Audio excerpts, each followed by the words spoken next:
Now put our palms together and pay our respects to the Venerable One, Luang Por. All right, 3 bows, please. First bow. Second bow.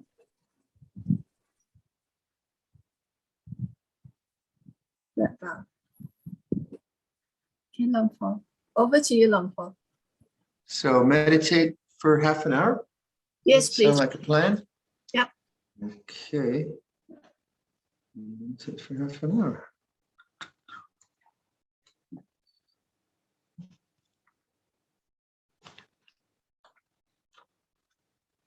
I'll give a bit of instruction and then we'll just sit in silence. So awaken to how you feel, how things are for you here, physically, the mood of the mind. Just know what it's like to be where you are right now. So that's like opening attention to the way things are, not choosing.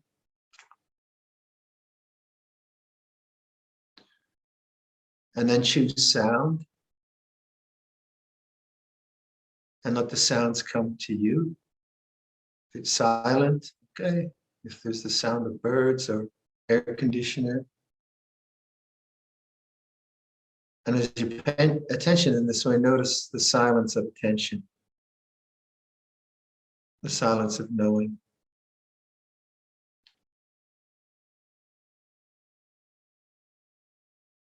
So this isn't something you have to get, it's just remember, actually. Feel your hands. Feel the temperature, warmth of the hands, tactile feeling. Let that come into consciousness.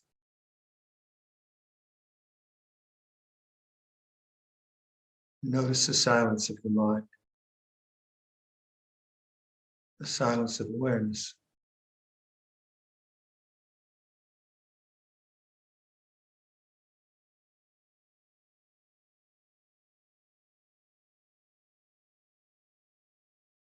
Feel the breathing of the body.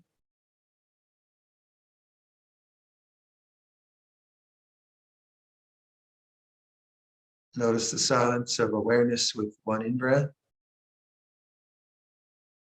The silence of knowing with one out-breath.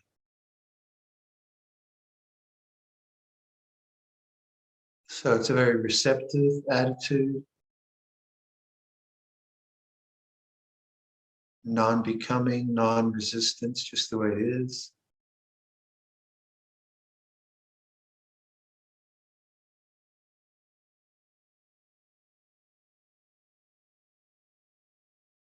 And when you find yourself caught up with thinking, when you notice you're thinking, then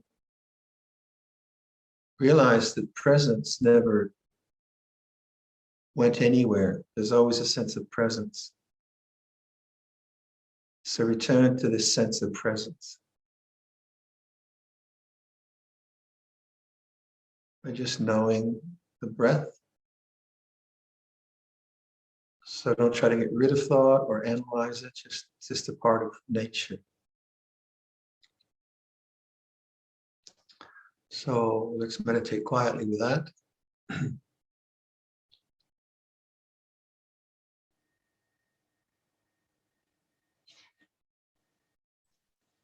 Good evening, Luang Por. Hi, Shazing, how are you? Yes, I'm well. Thank you. Okay, good. We'll now request for a Dhamma talk. Brahmacaloka Dipati Sahampati Katanjaliya Divarangaya Chata Santi Dasata Parajaka Jatika Desi Dhamma Anukampi Mampaja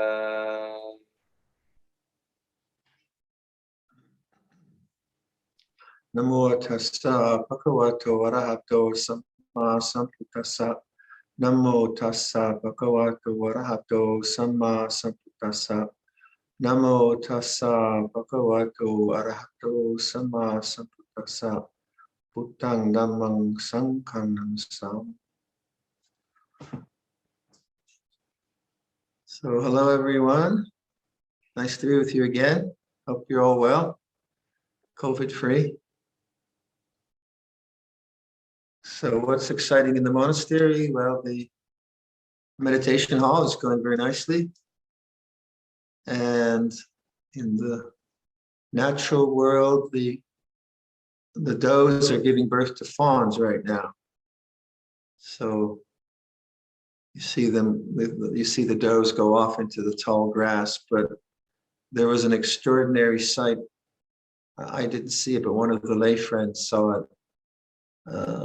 And it was a doe that was standing, and Michelle had given the doe a couple of pears, and the fawn was coming out.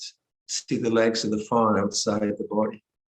So that would have been born in that very time. And then we don't see the fawns for a while, and then they start to come out. They're a bit more brave. So, and the nature here is really very, very interesting. And then there's the nature of the mind, which is the Dharma. And I thought today I'd like to, I keep going back to this reference in Ajahn Chah's biography, Stillness Flowing. And this is one of the senior nuns in his monastery who has long passed. And so she sums up his teaching. When he came, this is Ajahn Chah coming to give talks into the nuns' compound in Wat Pah Pong. In Wat Pah Pong, the monks and nuns live completely separately. So Ajahn Chah would go over to the nuns' compound and offer teachings.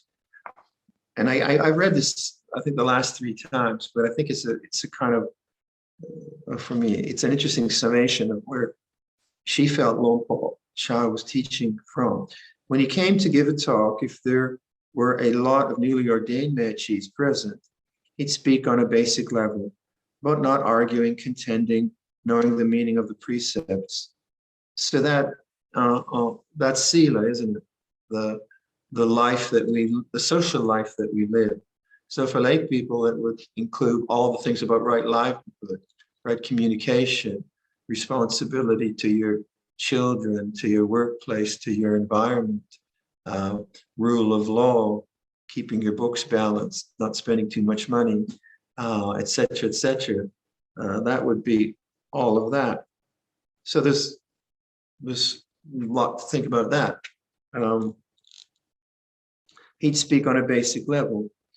On the intermediate level, he'd talk about training to abandon greed, hatred, and delusion, attachment to views and conceit, how to practice once our precepts were purely kept.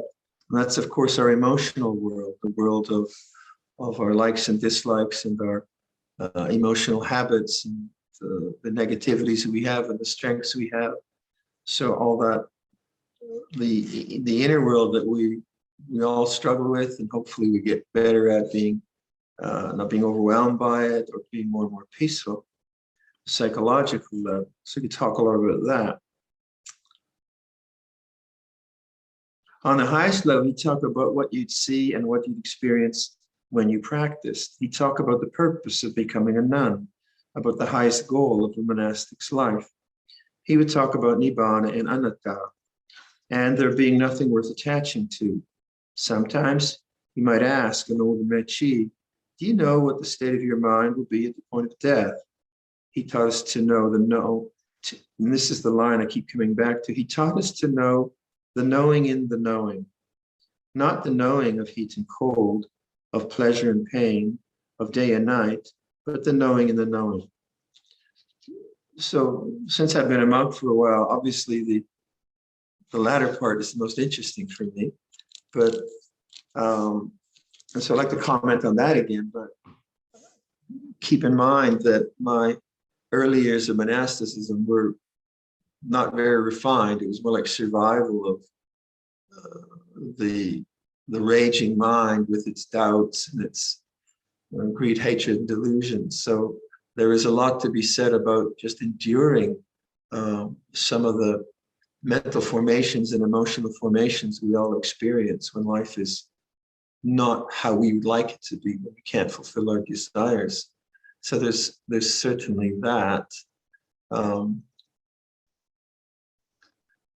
But it's important to consider that Buddhism can't just, if Buddhism was just a kind of psychological comfort, where we're not too extreme and where minds are kind of in a pretty good shape, that wouldn't be a transcendent understanding. It would still be in the realm of conditionality, which would be good. So the development of compassion and the development and the letting go of anger are very important things to do. But even if you develop emotional intelligence, as they say now, and you have a kind of a balanced inner world, the world is still a very fraught place. It's a very dangerous place. It's a very insecure place. It's always insecure, and that's the way of the worldly dhammas. The body can get sick anytime. There can be a war if you're in Ukraine. There's all kinds of things that can happen. So if we don't have a kind of transcendent refuge, then our engagement in the world, although we can sort things out, it's always fraught with some anxiety because things change. And that changing really doesn't depend on you. It depends on all kinds of other factors. So there's a possibility of always kind of being on guard or being tense or being anxious. How is this going to happen and how is it going to work out? So when Chi says to know the knowing in the knowing, that to me is pointing to some transcendent realization. And that's a difficult thing to talk about because transcendence itself is not really about language, and yet we need language to talk. So one of the ways to consider that is to think about background and foreground. So like I'm sitting in a shrine room, and my visual perception in the foreground, there are friends, there are Buddha Rupas, there's a picture of a Wachal, so that's the foreground. And then there's the background. I can see the tent, I can see the trees, I can't see the bear, not today. And then I can see the sky. So foreground, background. And our perceptions have that. If I listen to sound, I can hear the mechanical sound, maybe. Yeah, I can hear the mechanical sound in this building, and then maybe I'll hear a crow in the distance, foreground, background. Thought. What's the background of thought? Well, if I'm worried, the foreground is thinking about some problem which I have to solve, but the background is a mood, is the mood of worry, is the mood of fear, foreground, background. If we were to take, I've been trying to figure out a way to talk about this. If we were to take all sense experience as the foreground, all sights. So even though sight has a perception of distance, there is the foreground, there's the background. I could say sight is an object in awareness. It has qualities. I like it, I don't like it, whatever. It's pleasant, it's unpleasant, it's beautiful, it's ugly, it's far, it's near. Same with sound, taste, bodily feelings, smell, emotions, memories. These are all objects in awareness, and they come and they go. If that is the foreground, what would the background be? What would the background be? Compare it to space. One of the ways we talk about these ideas, if you have this room again. This room has 8 light fixtures and 1 in my face, and then 1 there. So it has 10 light fixtures and cream-colored walls. What else would you have? And a walnut table that I made here. So these are the objects in the room. There are friends, there are people, they're sitting here. There's the sound of my voice. These are objects. But there's all what makes the background of this room is space. If you didn't have the space, you couldn't perceive the objects. Now, we don't usually, I mean, we notice space, but we tend to be very much taken by objects. So what would you need to do to notice space? You'd have to take your attention away from the objects. Right? You can do that in the room you're in. Take your attention away from objects. My voice is a strong object and you're listening, so please don't fall asleep. but if you see what I mean, there is space, and that's a kind of background. So what would be the background of sense experience? So when we talk about sense experience, in the Pali terms, we talk about the 5 khandhas. I won't go into the Pali definitions or the 6 ayatana or whatever you want, but if you contemplate all sense experience, including your inner world of memories and thoughts and emotions, as the foreground, what would you need to do to pay attention to the background? And I think that's what the Mechi is doing, knowing the knowing. Now, when you can perceive the background, conscious space, shall we say, conscious awareness space, that's where you relax the mind. You don't relax the mind in the foreground. You excite the mind, you interest the mind, you fulfill the responsibilities of a normal life in the foreground of experience. So you do things, you make things, you develop skills, you pay your bills, you have a discussion with a worker or your boss or whatever. That's all the foreground, that's all the activity of life. We need to do that well. But you can't relax there. You don't really relax the mind because it's shifting, it's changing. Where you can relax the mind is when you start to perceive background. And how do you perceive the background? Well, that's very hard to explain. Because as soon as I say it's something, then you start to look for it as an object. So the way I try to indicate that possibility is when I say to you, listen to sound, but then let the sound come to you. Let the sound become conscious. So now attention isn't about the sound. Attention is more concerned with awareness itself. And then I'll ask people, I'll say, okay, notice that sound is in awareness. Then I'll say that the body is in awareness. Body is in awareness. And you start to intuit that awareness or knowing or presence, lately I like the word presence, that's always there. And it's not a quality. And it's not fraught with uncertainty because it's always there. Your health, your family, the government, the climate, the politics, your bank account, that's always very tentative and you do your best to keep it in balance. But it's never sure. It's never a sure thing. But knowing that you know is a sure thing. Presence is a sure thing because this couldn't take place without presence. And it's that relaxing of the mind to the state of being rather than the objects in being. These are difficult words that you find where Ajahn Chah's idea that meditation is a vacation of the heart. He would say that. I remember I think we did a retreat with the Singapore friends, meditating and do meditation as the vacation of the heart. Well, what does that mean? Well, that can't be if you're holding on to an object of meditation. That's not a vacation, right? What does letting go actually mean? Because this is this language we use a lot, and it's a very important language. Well, at the coarsest level, you could say letting go was not following impulses which are harmful to yourself or others. So being a moral being. So if I want to hurt someone, I don't follow that. I have allegiance to an attitude of not hurting others. So those are the coarser, more obvious ways of letting go.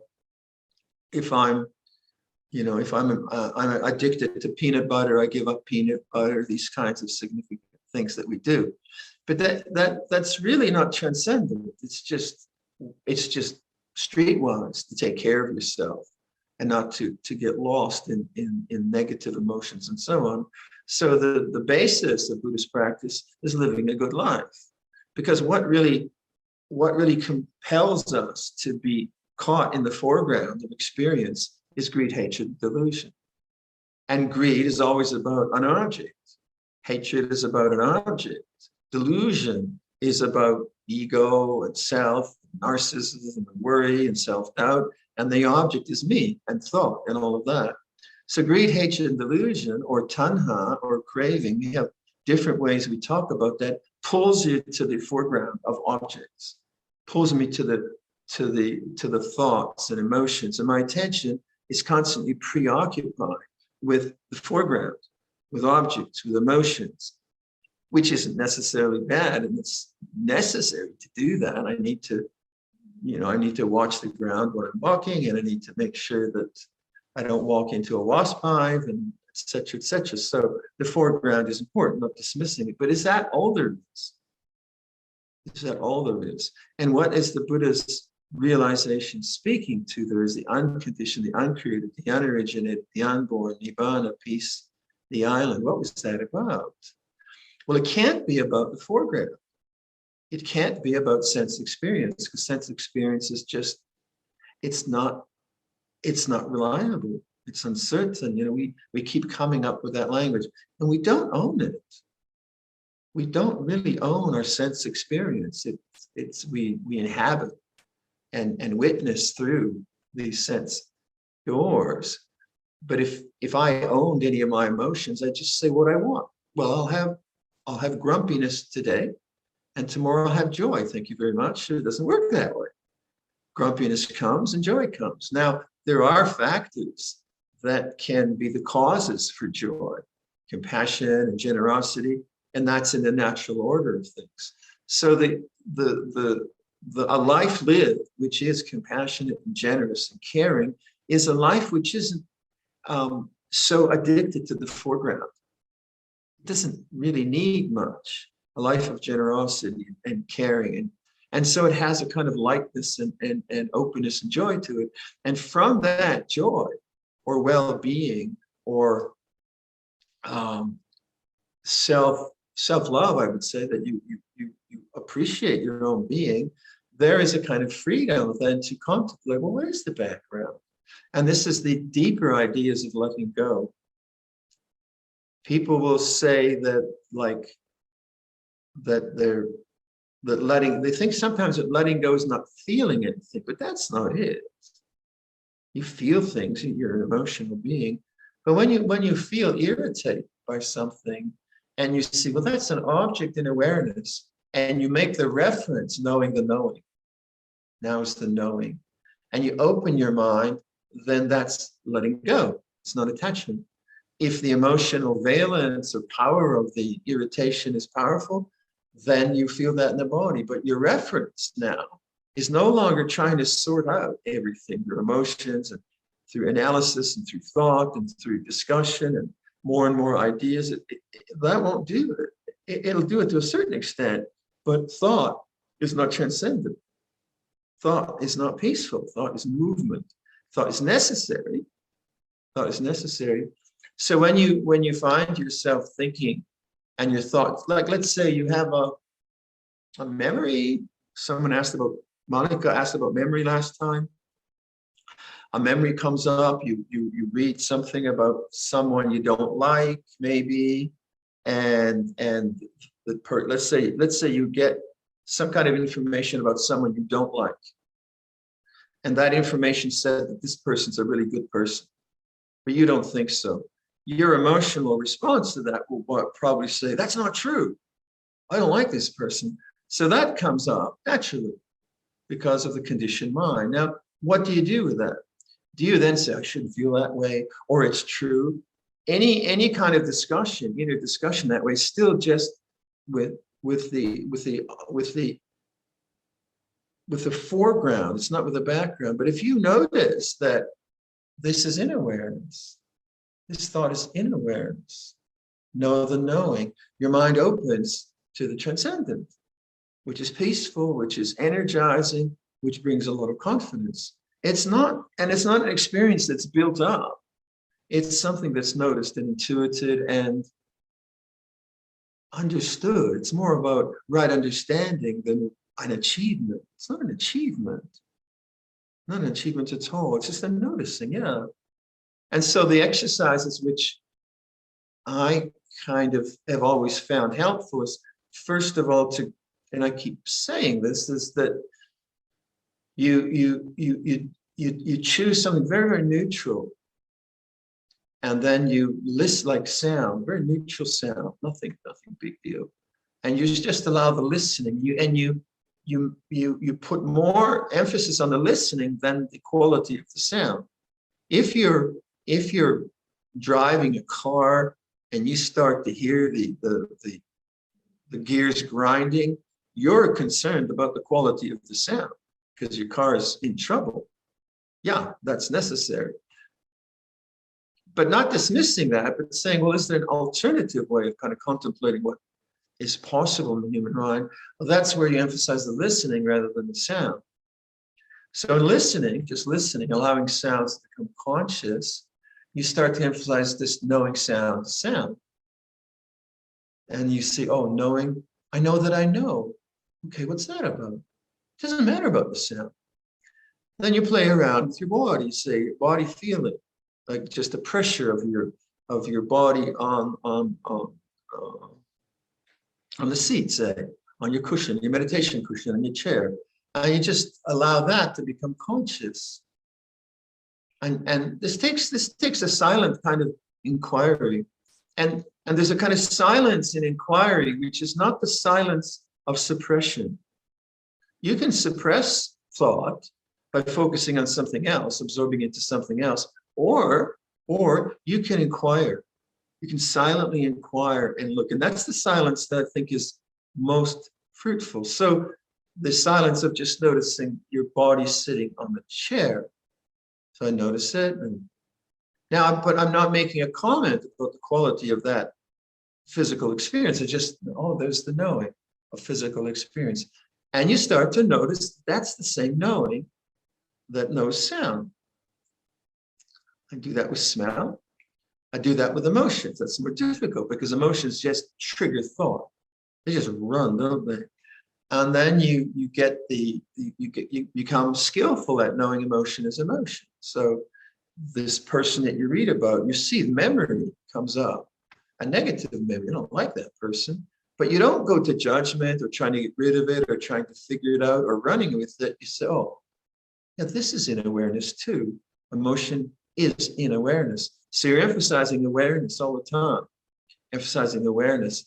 And then you start to intuit that awareness, consciousness, space, all these are kind of synonymous. And you learn how to relax them on into that space. And then you're home. And that's your real home. And when you find your real home, then although you have to participate in other areas, you start to have this lovely confidence that, yeah, it's always there. I know that I know. Now, that is something that you have to investigate and see if it's true. Because if you just try to figure this one out intellectually, you just be thinking. And it's not about thought. Thought is useful. Thought could direct your attention. So one of the ways I was trying to this last year direct people to that possibility is like playing around with sort of a koan type thing. I said, is presence ever absent? You've heard me say that. Is presence ever absent? Now, to do that, if you just intellectually kind of try to figure out, you go nuts. It's not, but it's a question that should bring you to silence. So then you're meditating and you start thinking right there. When you notice thinking, ask yourself, was presence ever absent? And if you're attentive, you'll see, no, presence was never absent. You know that you know, and you start to not worry about thought, not try to get rid of thought, not get caught up in the endless analysis of thought, but you step back into the silence of knowing. The memories come and go, thoughts come and go, and you start to intuit where peace really lies. And then all the language of that you find in the literature, when Luang Por Dun says the mind knowing the mind is the end of suffering, when or like one of the analogies that you often have is when you have a page of text. If I look at this book, there's the page of text, and the text is in black. But what about the page? What about the white of the page? We don't notice that because we're enthralled by the text. Then we go to the next word and the next word. And so the background is the white of the page. That's another kind of analogy you'll find I use, we use, whoever uses. So I guess I would ask you, is your view of Buddhism simply, obviously it's about living a good and honest and generous and compassionate moral life, the kind of bodhisattva idea that you find in Mahayana. But what do you think Luang Por Chah might mean when he says meditation is the vacation of the heart? Would that make any sense to you? How would you investigate that? Or when Mechi says to know the knowing in the knowing, not the knowing of black and white, good and bad, not that dualistic knowing, but that which is behind it, like presence. Would that make any sense to you? So what I would hope is this kind of enigmatic bunch of ideas would lead you to a kind of investigation, a really kind of quiet inquiry into the background of silence, the background of knowing, the space of knowing, the space of consciousness, of being, different words that we use.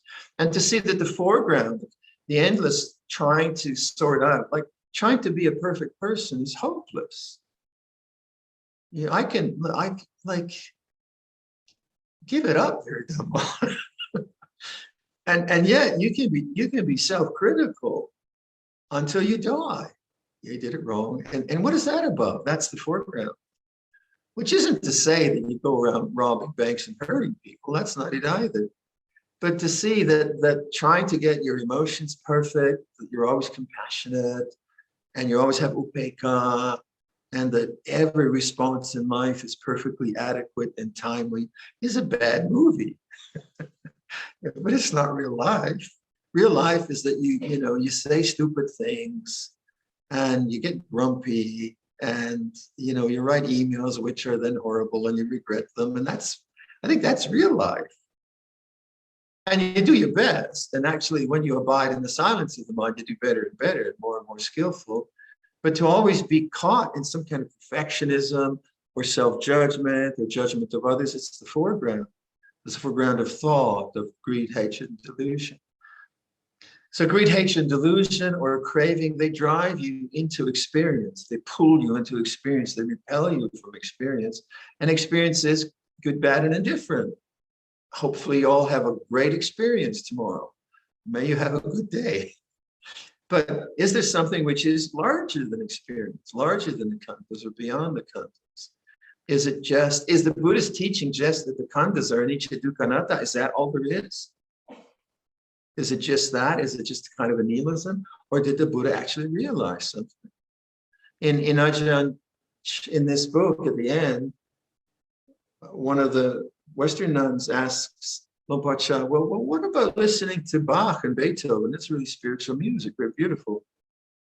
And I don't think he's heard Bach or Beethoven, but he says, you should hear the beauty of the mind. And so he's talking about something he's realizing, something very beautiful, but it's not a sense experience in the sense of something being built up and held on to. Music can maybe bring you to that, I don't know, but music itself is conditioned. You need an ear that can hear. You need good music that appeals to you, which is fine. But that's pleasure. That's pleasure. But pleasure also begets pain. Nothing wrong with that. That's just the duality. But is there something beyond that duality? And that, I think, if we don't have that in Buddhism, we don't have the full teaching.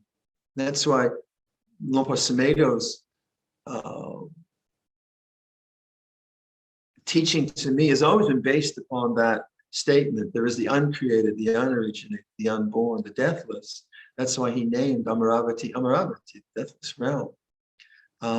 And that inclination is a kind of positive inclination.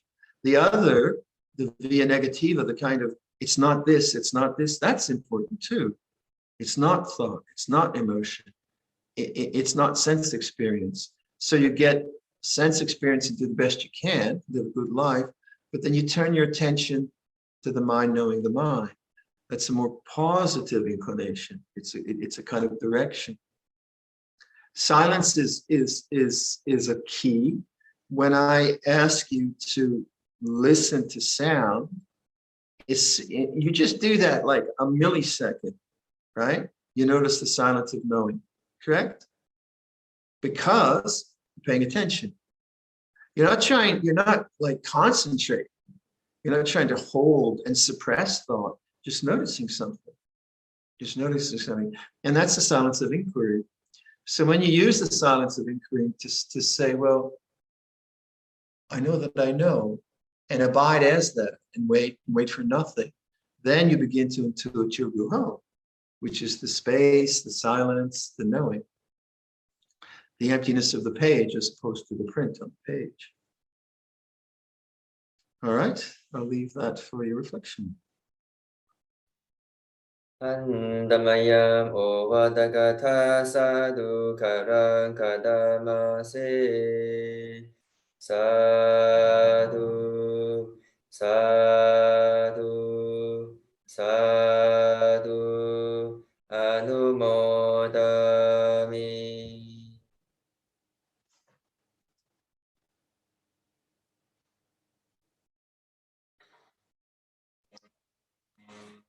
Thank you, Luang Por.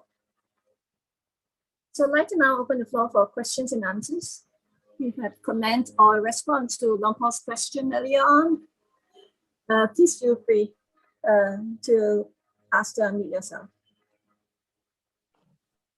Anyone have a comment or response to Luang Por's question?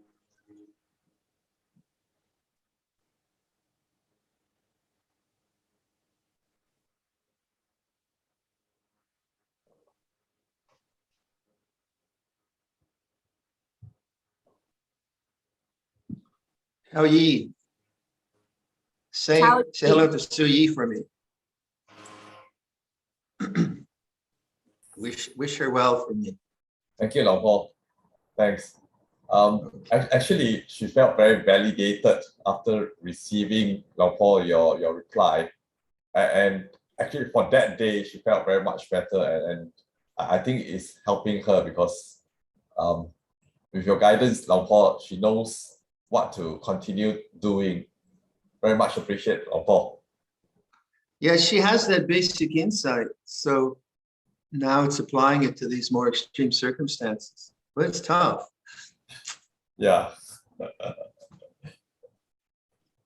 Okay. It's very tough to adjust to a loss of a sense faculty. Very hard, yeah. Yeah. Yeah, maybe I could just speak to that a bit, not specifically.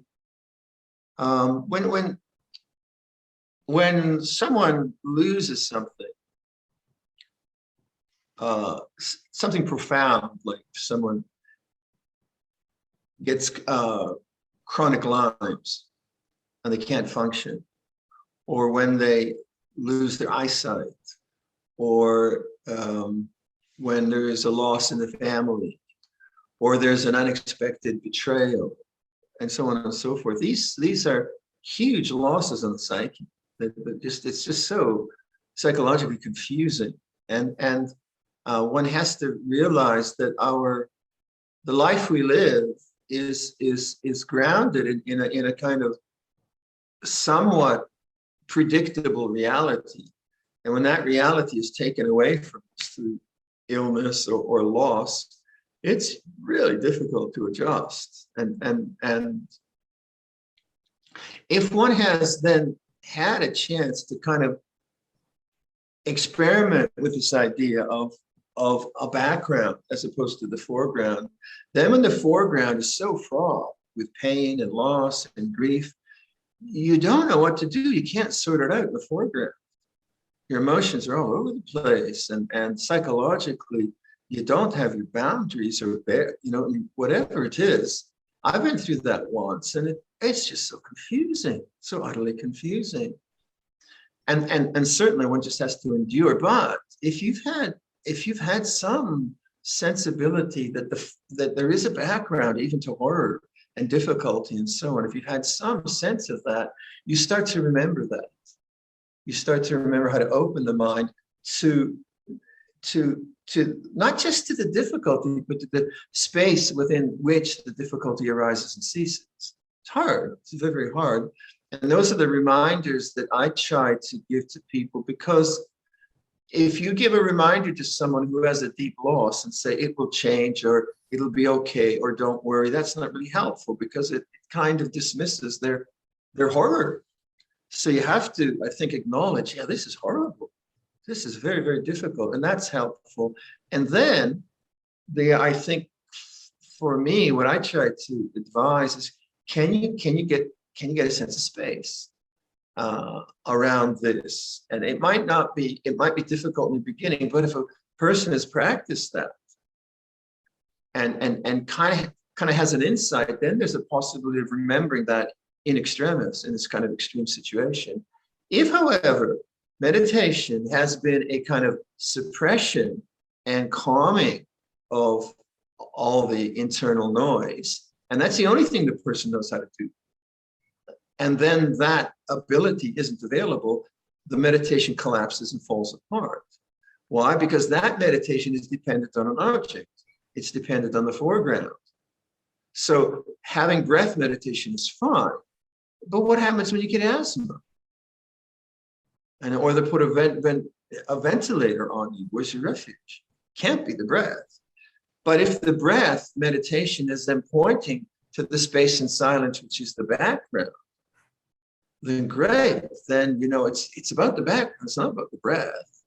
It's not about the foreground. So then your meditation object is serving something larger than itself.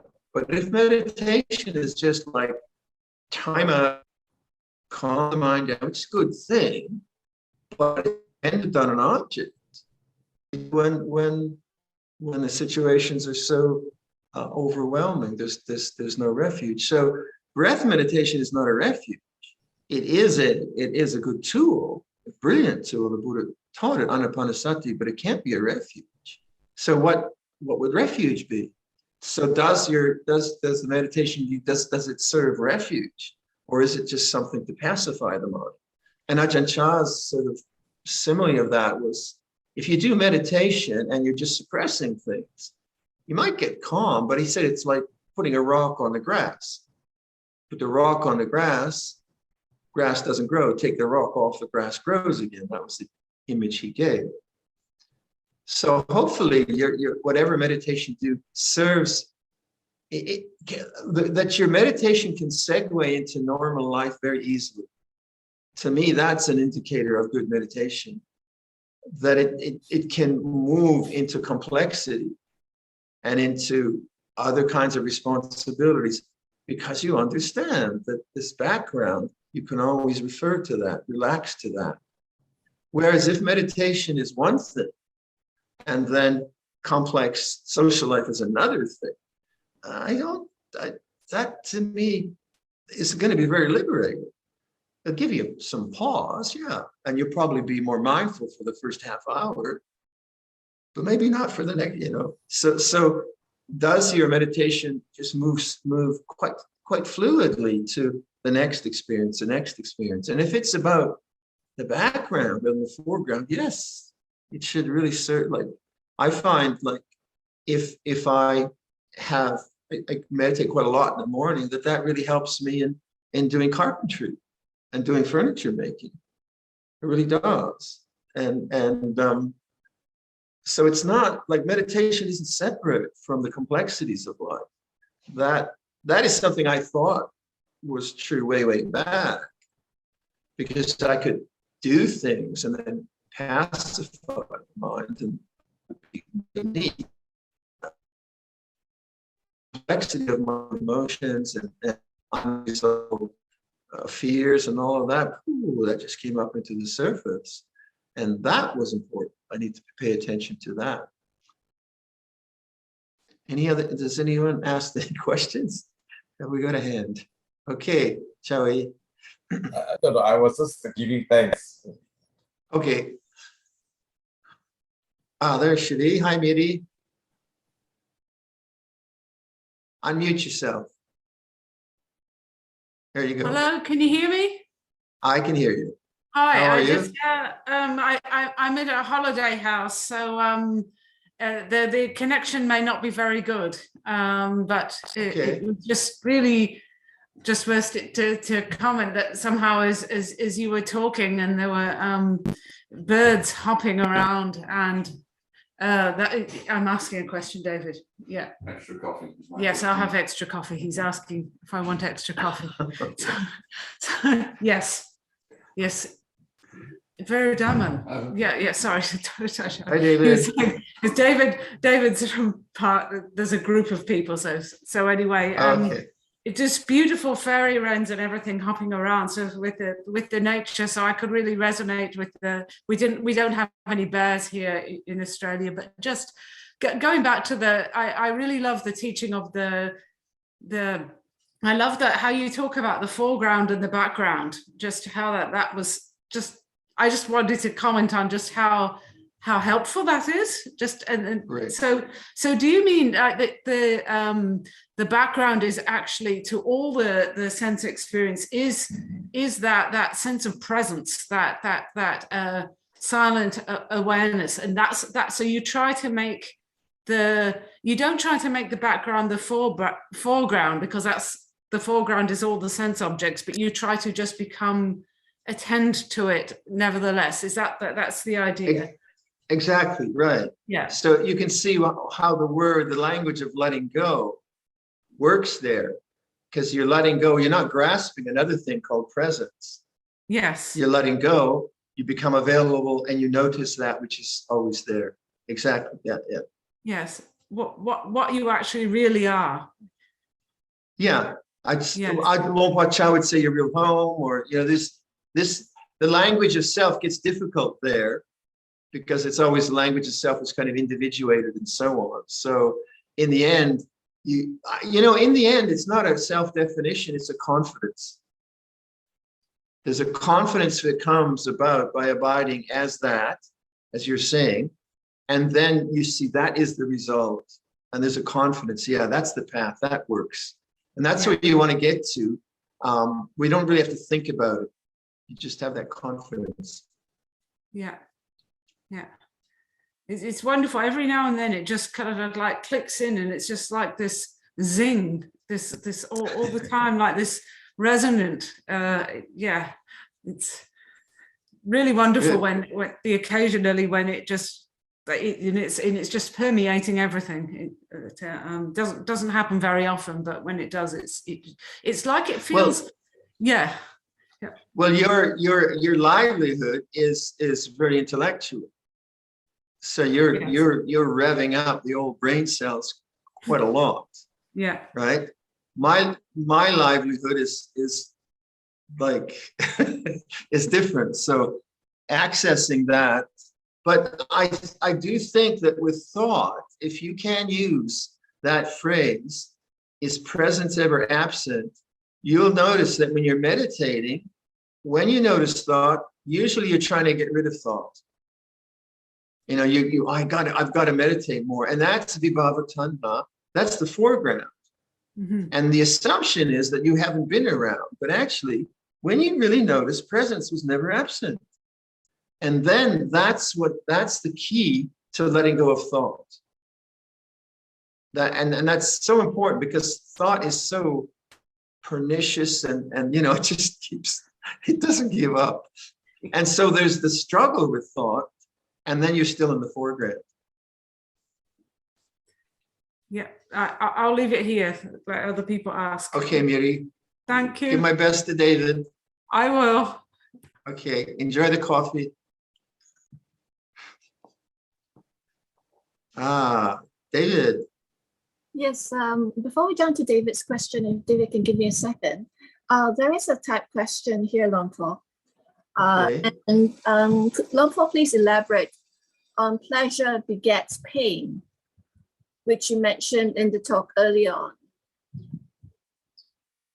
Well, pleasure and pain are part of our sense experience. So I experience life through a body, and this is what happened. So I got a sliver in here the other day, and that sliver was painful. So I put a pair of gloves on when I was working with rough wood. So the sliver is painful, which is naturally necessary for me to be careful, such as the nature of sense experience. I ate half a tomato at lunch. It was a very delicious tomato. I enjoyed it. Now, if that was pleasant. Now, if tomatoes weren't pleasant, I wouldn't eat them. If food wasn't pleasant, I wouldn't eat them. So pain and pleasure are biological necessities. Trouble with pain and pleasure are that you can manipulate the world to a certain extent to maximize pleasure and minimize pain. And we all do that. We get comfortable in whatever. But it has a limit.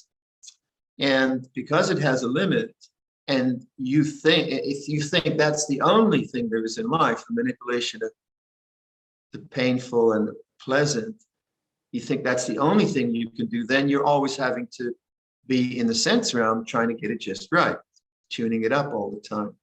And that will not liberate the mind. It'll give you as much comfort as possible. Of course, things will happen which will be unpleasant. There will be loss. You'll have no choice around. And things which are pleasant quite often will come to you. They're not available because of certain factors. So you could get very frustrated or angry or whatever. So pleasure and pain are not wrong, and we'll always be functioning within them, but they're not liberated. They're contingent. They depend on other things. So the Buddhist teaching is that without saying that pleasure and pain are wrong, like that pleasure is wrong and something like that, it's not a moral judgment on pleasure and pain. It's just not the place to look for liberation. Pleasure and pain is where you look for being comfortable or having an aesthetically pleasing environment. So in terms of us building a meditation hall, we're trying to create an aesthetically pleasant surrounding because we think it would be helpful for meditation. But that's not liberating. That's not liberating at all. It's just aesthetics. Aesthetics are fine. But what is liberating is when you are no longer dependent on pleasure and pain. So let's say one of the monks here, he has chronic Lyme's disease. A lot of people in this part of the world have chronic Lyme's disease. And he's in a lot of pain. He gets a lot of pain and it's really kind of, and he's got other health issues too. But he's able to do yoga nidra and abide in the space of awareness where the pain comes and goes, but his mind isn't picking it up. His mind can be free and spacious and empty. But the pain is very, very real. And he does everything he can to cure it. So he's in tune with all kinds of medical things, but it's bigger than the medicine right now. Hopefully he'll get past it. But the meditation, because he can go to the background rather than be in the foreground all the time, the meditation serves him as the body goes through its painful cycles. If you don't have that, okay, what are you going to do? Well, you do your best with medicine and so on, but you have no refuge. And I think a lot of people who then have get like chronic illnesses and things, they grow into that because they have to just to survive psychologically. So to maximize pleasure and minimize pain is a very restless activity. But what you can also do is when you start to contemplate that there are other kinds of pleasure in life which are emotionally not based on sense experience, like generosity, like compassion, like kindness, which isn't dependent on a sense experience. It's really about the heart responding from a non-selfish place. You find other modes of pleasure. Now, you can't always be compassionate or kind, but you can cultivate that. You can't always be generous, but you can cultivate that. So cultivating these good qualities of the heart brings you a kind of pleasing inner world, which then doesn't need so much from the external world. There's more gratitude, there's good memories, etc., etc. So the heart feels more and more at ease because the emotional life is not selfish, right? It's not, and it's more patient and so on. And then if that becomes the basis for one's inner world, then the capacity to do this kind of inquiry into what is being, what is awareness, what is consciousness, moving into that, it helps to discover that, and that's something that's beyond pleasure and pain, and that's why we call it transcendent. Now, that doesn't mean that when one realizes that, then one then says, well, I won't take any Novocaine for my tooth. It's not necessary. You might give it a go, but I don't think it's necessary. You don't have to give up like medicine and so on, but you do find that because the heart is now fulfilled through the silence and space of the mind, it needs less. And the distractions are boring, really. Distractions are less and less interesting because the heart feels fulfilled. And then what else is there to do but live in a life of compassion and generosity? Because you have energy. This gives you energy. That is energy. So the whole definition of pleasure and pain starts to change. And that which was pleasurable before now is noisy and grating and maybe raucous. And the mind appreciates more quietness, more silence, doesn't want to go outside, doesn't want to be pulled into things because it has a kind of silent refuge. I think we all, I mean, that's probably the experience of aging too. That's natural. But it is more than that. I think it's appreciation of there is an inner world which is very fulfilling, which isn't based on sense experience and not based on distraction and so on. Thank you, Luang Por. I hope that answers your question, Yo Zhang. David, can you? Yes. Hey, David. Hi, Gail. Glenda. Yes, I love this. I also find this so helpful, the foreground and the background. And would it be fair to say that when everything in the foreground is able to relax, thoughts, feelings, impulses, and such, and all that just subtracts, what remains is just the background, is presence.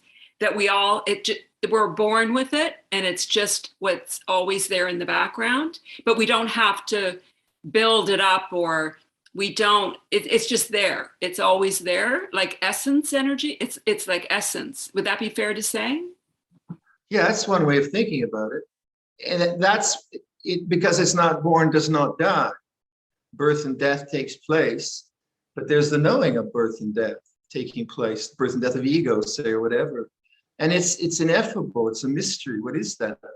And if you try to define it too much, like your language suits you because you have an intuition about it and use that language, and then other people have other language to intuit that. But when you ask people about this, whether they're Buddhist or Christian, and they are sincere seekers, you find the same kind of intuition. It's easy to share the language around that because it's not dogma. So trust that intuition, and the result should be a kind of confidence. Yeah, this is the path. This works, and it segues into normal life in a way where you are more and more available to whatever whatever is needed, whatever needs done. And then sometimes there's an upwelling of old emotions or memories, and that's fine too. So because you're not judging yourself from the foreground, you realize the ineffable constant nature of the background. Then if old karmic habits of fear come up, you don't say, oh no, I've lost it. There's that fear again, or there's that anger. No. It's just another, I call it just old gas coming out, old karmic gas. And then because it's not a problem. Whereas if you have an idea, I've worked through this, I've worked through those fears, and I've worked through that anger and all that. You take that road, then you get frightened and angry. Oh God, my practice is down the tube. No, that's the foreground. You are not your old karma. That's not your real home. That's just stuff coming out. So you can't get fooled. You can't get fooled, because that's always available.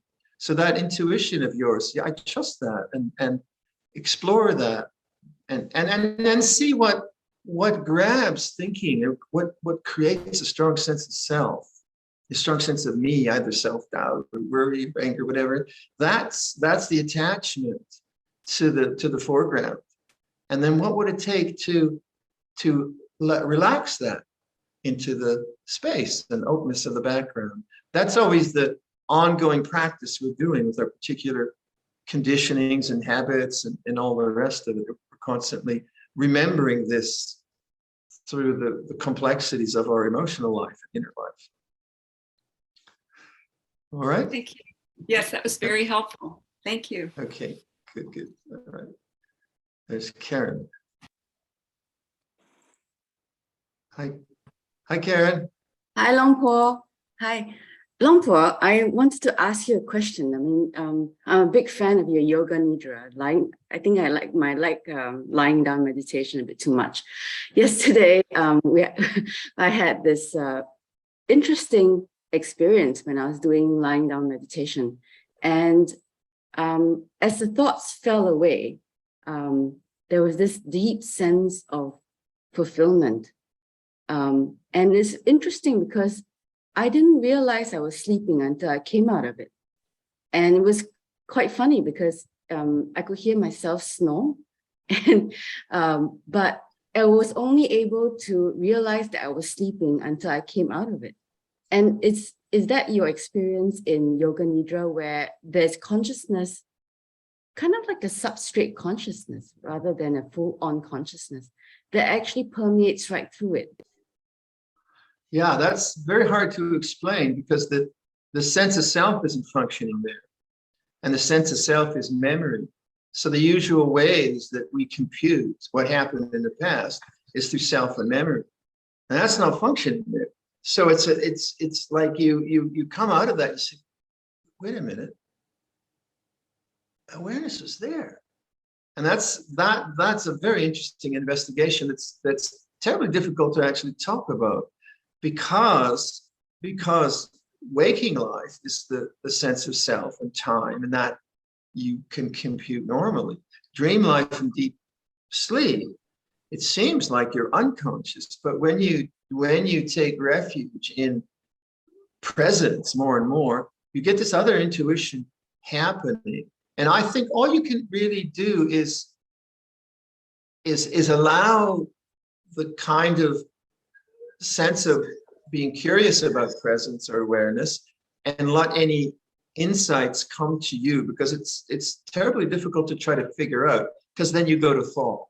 So the more you can go to silence and just allow wisdom to function, then insights will show you. In the Advaita tradition, and I think some of the Theravada monks that we know, they'll say that awareness functions in waking, dreaming, and deep sleep, which is pretty powerful kind of statement. But that only makes sense, that if there is the unconditioned, the uncreated, the unoriginated, the unborn, it can't disappear, right? That, like logically. And Yoga Nidra is a way to investigate that. And the snoring is interesting. You hear yourself snoring, but actually what your mind has done, it's sunk deeper into a deeper consciousness. It's relaxed, and you can be aware of that.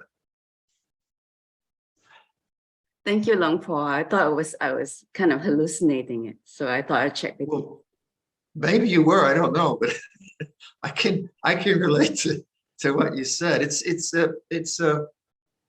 a lot of mystery in this that one just has to open to and allow the mystery. This is where you stop trying to find an answer. You stop trying to figure it out. You abide more and more in trust and availability and openness and waiting, but waiting for nothing. That kind of language starts to make a lot of sense, because the analytical mind can only come to a dead conclusion because it's thought, and thought is really just old stuff. And now you don't want to come to thought conclusions. You want awareness to just indicate what it is itself. What was interesting, All right. how deeply fulfilling it was and how healing it was. Yes. So trust that, because there's something very significant about that. But if you look for it as an experience, then you're finished, because then you're in the foreground. And so the difficulty with profound meditative or contemplative experiences is they create greed. And then you try to repeat the experience. And then, of course, you're in the foreground looking for that pleasant experience. So it takes a lot of patience and waiting for nothing, allowing things to unfold. All right? Thank you, Luang Por. Okay. Thank you, Luang Por. Is there no more questions from the floor? Any more last questions?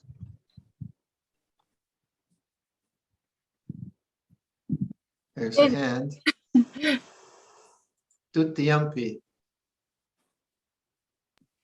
Yeah, I'd like to comment more on most of my life before I discovered Buddhism. I was doing a lot of psychotherapy, and I would shop around, go to different psychotherapies, try this, because I was always on this kind of quest to self-improvement, or to change myself, or to get rid of my neurotic strivings. And so I'd like to say you comment more on, and some people can use meditation the same way, trying to strive to be something different than who you are, get beyond your conditioning. Can you comment on how that is not a good way to go? You can see, David, that it makes sense in the beginning. You know, if I'm just a really confused puppy and I'm always just getting angry at people and so on, okay, I have a bit of work on it, being a better human being. But there comes a time where you realize that although you make adjustments to be more restrained and you don't follow road rage and all that kind of stuff, it seems endless, because it's based on the sense of a me becoming another kind of a me. And that fallacy is just, it's like just going around all the time, chasing your own tail. So there comes a time where you are okay with your emotions being negative, because now you can see them as something that comes and goes. You don't have to correct them. And you're okay with not being a nice guy or not being clever, because you can see those as objects. And then because you see them as objects, you find the space of awareness is more interesting than the objects. And people who just chase like self-improvement things, it's sad, because they have a good intention, but self-improvement is like you can't improve a self that doesn't exist. It's just a bunch of dependently originated stuff that comes and goes and comes and goes. So the Buddhist teaching is that it doesn't teach that there's an ego or a personality as such. It's the stream of consciousness conditioned in a certain way. And the thing about being a better person is to learn how not to be sucked into stream of consciousness all the time. to step back and know, oh, that's just thought, that's just emotion. Whereas the judging mind, of the perfection mind, is always, oh, that's not a good one, and I should be better, and I've got to try harder. And that's still stream of consciousness, self, I, sense of I, and it's endless. Whereas if all you need is enough awareness to see it's an object. If it's a crappy object, fine. If it's a grumpy object, fine. Just don't hurt your partner. Don't hurt your guy, don't hurt your dentist, because, just like be a decent person. But then perfection is impossible, because the emotions, they come and they go. But the space, that's perfect, because it has no qualities. And that's what you want to abide as. So in your own, if your conditioning now has been towards the perfection of personality, that will be a karmic habit. And the way you have to work with that is to see the judgment as an object. So, you might say something which is a bit not up to your standards, and then immediately the mind will say, oh, that's no good. That's just a conditioned mind. And then say, but that's in awareness. So emphasize awareness rather than the quality of the thought, or the quality of the emotion. So awareness isn't the quality, right? It's the space of knowing qualities coming and going. And that's the Buddha's teaching on anicca dukkha anatta. It's this reference to the awareness rather than the quality of your sense experience. Refer to that. And again, like I say, listen to sound, emphasize the listening rather than the quality of sound. You have an emotion, emphasize the knowing of the emotion rather than the quality of thinking around it. It's a difficult training because of these conditions are ingrained into us over years and years and years and years. So any sense of I that comes up, David, is a self-judgment. See that as an object. And don't try to then say to yourself, well, I shouldn't be judging myself, because that's another thought. Thinking is that way. It just goes from one to another, never really ends. So then you could say, you could do things like, I'm a bad person. And then stop. And just stop at the end of the thought. I am hopeless. And then listen to the silence at the end of thought. And then before you say it, notice the silence. Then say, I am a basket case. And so you start to see that thought is in silence. It comes and goes in silence. You start to get that perspective of space and so on. And thought is very compelling. Very, very compelling. That makes sense? Yeah, totally. Okay. All right. Thank you, Laura. There's a final question from Laura. Hi, Laura. You got a picture? I do. Hi. How can I help you? I wanted to share two impressions today. I have heard this description that you make of background and foreground described as the blue of the sky and all of the clouds that pass by, and how the background is the blue of the sky, which is always there, while all of the sensations and the thoughts and are the clouds. And of course, sometimes it's a clear, lovely, sunny day and it's blue in the sky. And then there are other days when the sky is black and the blue is not anywhere to be seen. But that does not mean that the blue of the sky is not behind those clouds. So Right. that was an impression, a concept that I have heard before and resonated with me, because I can certainly understand the relationship between the blue of the sky and the clouds. That's an And the excellent other example. thing- Thank you. The other comment I wanted to make, and perhaps you can speak to it a bit, is that the relationship between pleasure and pain is because of the transitory, the impermanent nature of pleasure, much like when you go on a holiday and it's a lovely week by the sea and the warmth, And then one day, a week later, you will have to pack your bags and return to whatever cold, wintry, and so that pleasure, the end of that pleasure is what will trigger that pain. But there's also displeasure. You break your leg. Yes. You break your leg, that's some serious displeasure. Or you get, someone comes up to you and insults you. And then the pleasure is when that ends. Yes. So the relationship is the same. I broke my hand in January, and from past experience, I knew that it was painful and the cast was uncomfortable and it was causing me quite a bit of displeasure. But I also knew these two shall pass and the cast will come off and you will feel, I wouldn't call it pleasure, but the relief, which could also be pleasurable. So it's but that relief is dependent on pleasure. yes. What is the relief that's not dependent on pleasure or pain? That blue of the sky. That's it. Right. So If certainly you take, it. if I have a sliver in the hand, I take it out and there's the pleasure of that. And if I'm thirsty, I drink water.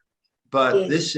this is a transcendent realization which isn't dependent on that causality. That causality is important. We need to know that, otherwise we wouldn't survive as human beings. Sure, but there's the blue of the sky. I think it's a good metaphor, isn't it? Yeah. It is. I also think that it helps to try and find that blue of the sky when you're able to, I don't know if understand is the right word because that sounds too intellectual, but when you know that both the pain and the pleasure and the relief, that all that shall pass, it helps to then find a way to the blue of the sky. That's true. That's true. Otherwise, it could seem infinitely painful or whatever. That's true. So it's a good way of suggesting that you don't get caught in the foreground. This too will pass, and then you're available to the background. Yeah, that's a good way to put it. Yeah. That's all. Thank you. Okay, Laura. Thank you for your question. Well, it leaves us all now to say thank you to you, Luang Por. We come to the end of the session. I'm very grateful for your kindness and your very patient and endearing and deep teaching. Okay, Bita, my pleasure. Thank you. Luang Por, shall we close by reciting the words of the Buddha? Yeah, let's do that. Should we lead here? Yes, please, Luang Por. Our voices will lead, okay. Yeah, I'll put up the lyrics. Put it up on the screen. Right, here we go. This is what should be done by one who is skilled in goodness and who knows the path of peace. Let them be able and upright, straightforward and gentle in speech, humble and not conceited, contented and easily satisfied, unburdened with duties, and frugal in their ways, peaceful and calm, and wise and skillful, not proud and demanding in nature. Let them not do the slightest thing that the wise would later reprove, wishing in gladness and in safety.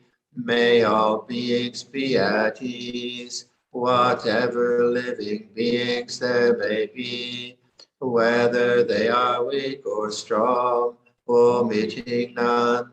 the great or the mighty, medium, short or small, the seen and the unseen, those living near and far away, those born and to be born.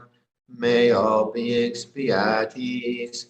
Let none deceive another or despise any being in any state. Let none through anger or ill will wish harm upon another, even as a mother protects with her life her child, her only child, so with a boundless heart should one cherish all living beings, radiating kindness over the entire world, spreading upwards to the skies and downwards to the depths, outwards and unbounded, freed from hatred and ill will, whether standing or walking, seated or lying down, free from drowsiness.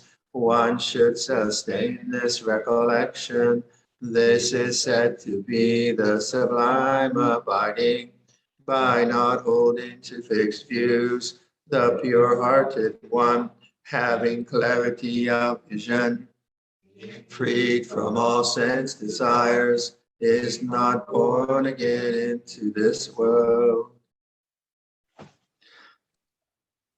Okay, everyone.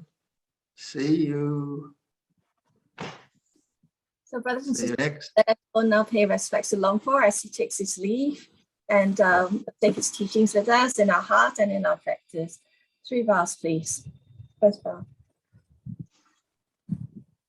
Second bow. Third bow. Thank you, Luang Por, and see you in 2 weeks for the final session of this season. Okay. See you. Nice to be with you. Be well. Stay healthy.